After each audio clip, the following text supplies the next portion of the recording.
I want to show you something I've been doing. So instead of actually cutting the top off, I'm just been kind of putting my second knuckle against the stem and just sort of prying it off.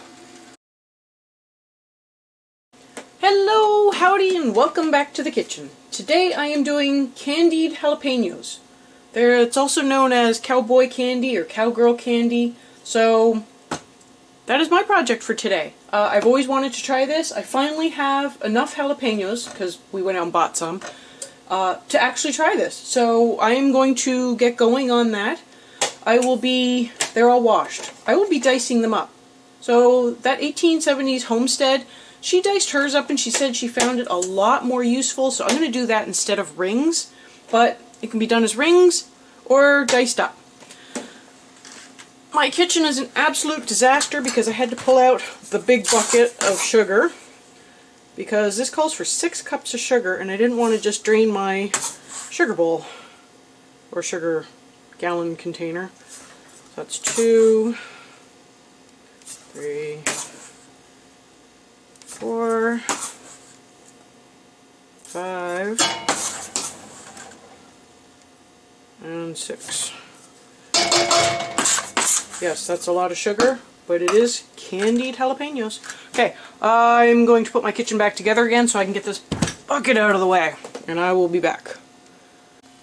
Okay, kitchen is halfway back to normal, so I'm going to go ahead and put in the remaining sauce ingredients. If I can get my lid open. Okay, so it calls for half a teaspoon of turmeric, or turmeric.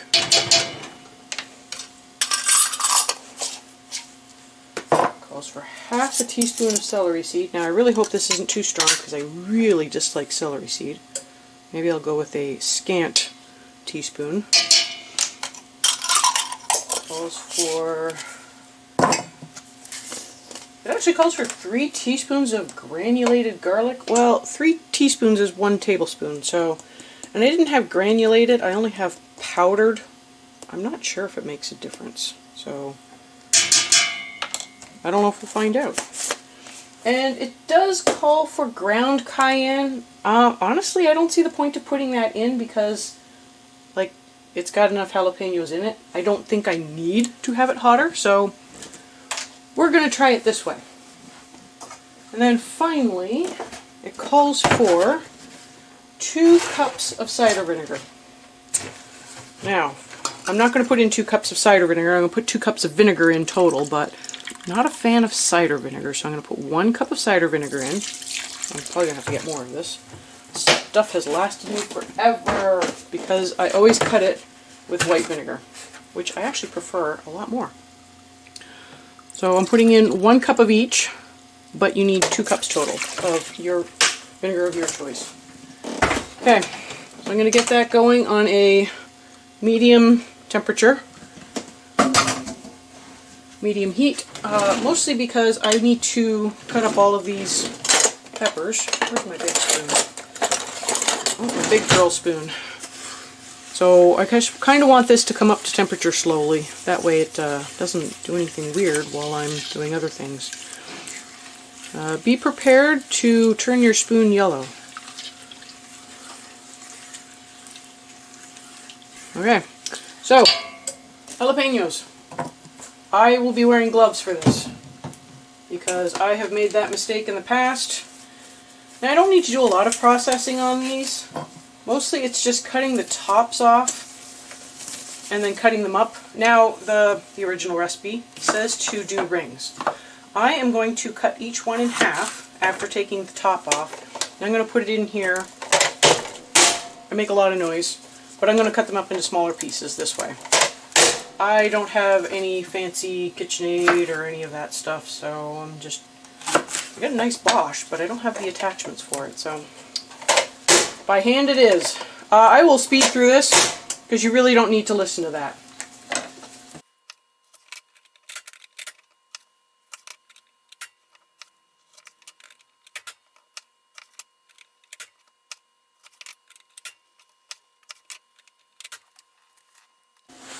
Okay, just to show you that the pot has come up to a simmer.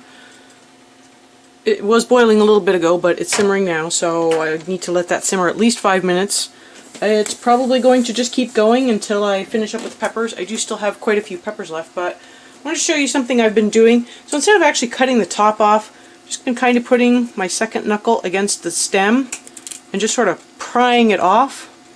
And I mean, we're not taking out the core, the ribs, the seeds, or any of that stuff, so why do I need to take off any more than just the stem? So here, I'll show you again. Make sure we're in frame.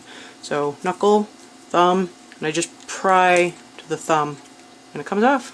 So it just makes it a little faster to go through, process those, and then I can just cut them in half and pop them in the chopper. And you can go either way. You can push with your thumb to the knuckle, and it works just as well. So whichever is more comfortable for you, or if you just want to cut the tops off, go right ahead. Your kitchen, your rules.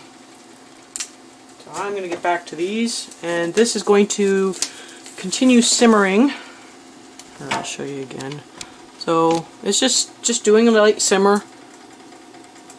I'm just going to let it go until I am done with all these peppers. Then I will be back. Okay, so apparently it wasn't actually simmering earlier. Now we are simmering, and it has been going for about the 5 minutes it called for. So I am going to move on to the next step. Set up my little thing so I wouldn't have a boiled spoon taste, which I don't even know if that's a thing. And I completely maxed out the capacity of my little chopper there. Okay, so I'm going to have to put all of these in. I'm going to return it to a hard boil, reduce the heat again, and simmer for exactly 4 minutes. So we can do that. Let's get all these in. Ooh, that stuck to the bottom.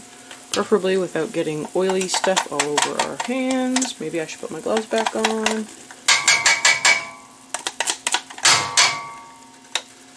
Alright, there's that. Let's get all these in.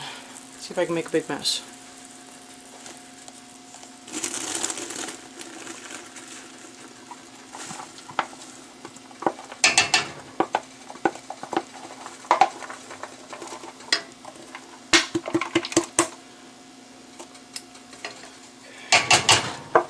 I had a few escapes, so I'm going to have to track those down, but there we go. I got most of those in there. Sorry about the noise. I'll try to mute that. Yeah. Turn the heat back up, bring it to a boil, and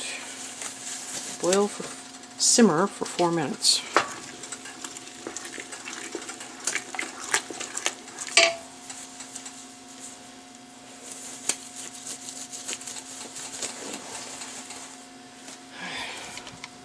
Really got to find a better setup for this.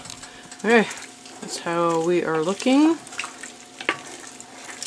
So bring to a boil, simmer for 4 minutes.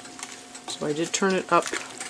I didn't jack the heat up. It is just up above medium.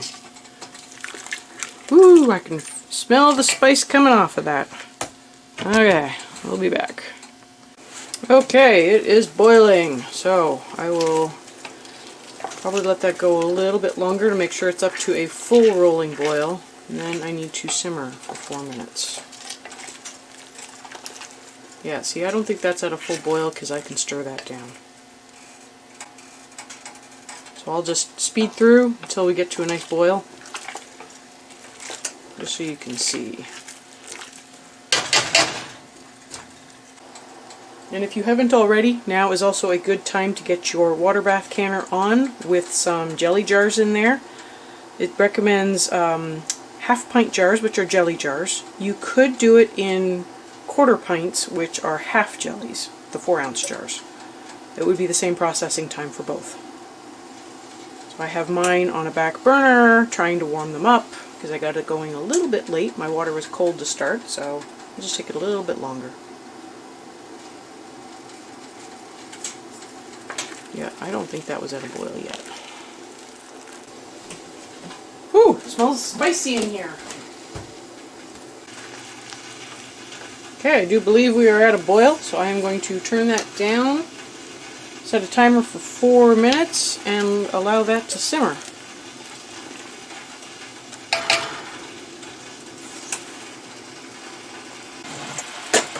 My 4 minutes are up. I am going to strain the chunks out of the liquid because I do need to bring that liquid back up to a boil. And it says to boil it for 6 minutes. So while that's actually coming back up to a boil, I thought I would try just separating the parts, because then I can fill the jelly jars kind of at my leisure while this is boiling. So hopefully this will fit in this pot.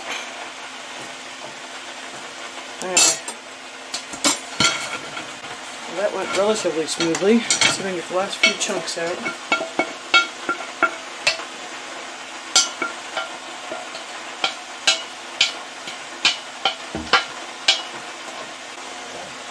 I don't have enough counter space, so that's the issue I'm running into.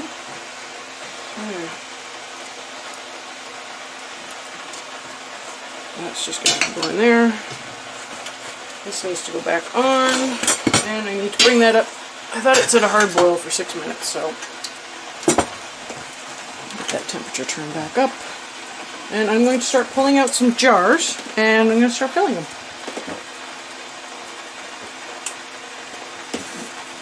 Once I can figure out where to set things down.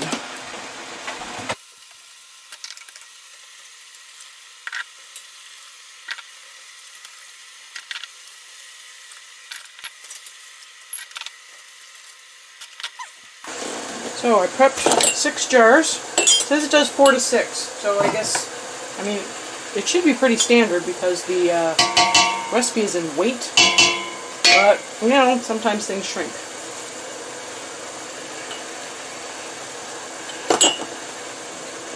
Up. I will be using reusable lids on this, so I got those in the hot water still. And I do believe it was a 1/2 inch headspace, but because I'm using reusable, I need to leave just a tiny bit more. So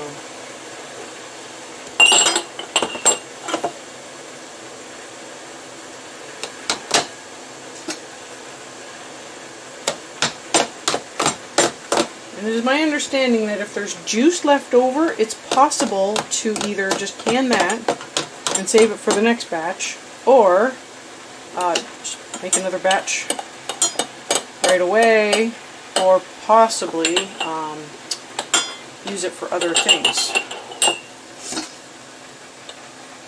So marinades or cooking liquid, or one of the suggestions I heard was to actually put it into cornbread, the liquid, or both. Okay, that is boiling. Get that going for 6 minutes.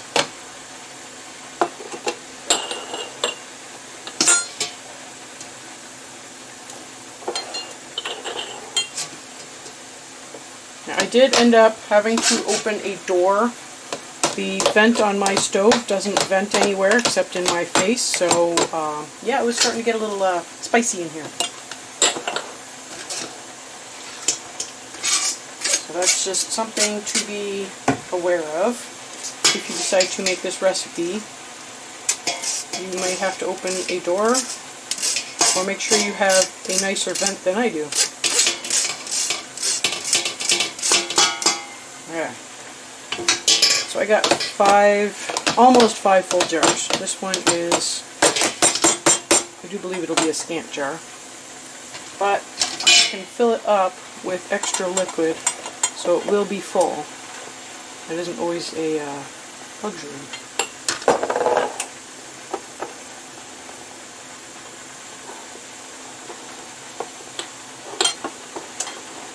Guess that one wasn't really full either.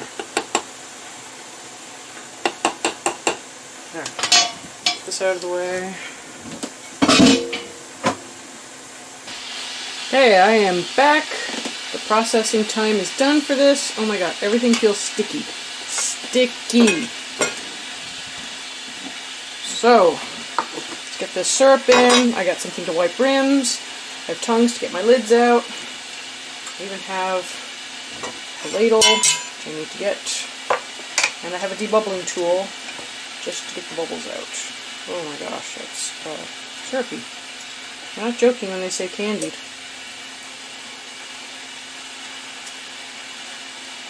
And like I said, normally it's a 1/2 inch headspace, but I'm going to leave a tiny bit more just because of the Tetler lid. Oh, get the bubbles out. And like the rim. I'm actually using Harvest Guard. I just got a new shipment of new lids in. They were doing a big sale, so I took advantage of that. I find these lids work really well for water bath canning. I have had some problems using them for pressure canning. I feel like they get a weak seal on it, and then it just sort of fails over time. So.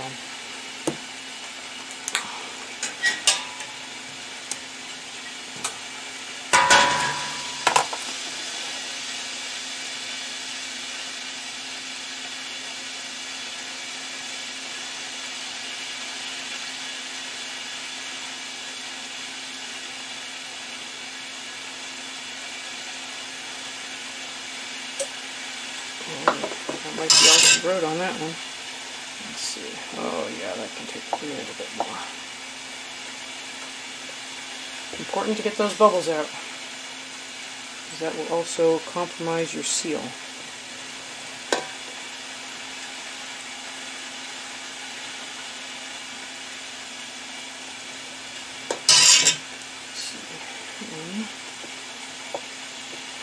Might actually have a little too much in it. Let's get a couple of these chunks out. Okay, well, I will speed through this. You obviously don't need to watch the same thing over and over and over again. This will need to process for 10 minutes. So the water needs to come up to a full rolling boil. And I set the timer for 10 minutes. After the timer goes off, I turn the heat off and I'll take the lid off. And I let that sit for another 5 minutes. So that is still part of the processing time that needs to get done. And then at that point I can take it out, tighten the lids up, and let it sit for 24 hours. 12 to 24 hours. I mean, most of the time it's cool by 12 hours. But, you know, sometimes it needs a little longer. And then I will check the seal. Now it does recommend to let this sit on the shelf for a couple weeks, let the flavors go. So I guess we'll just have to be patient to see how it tastes.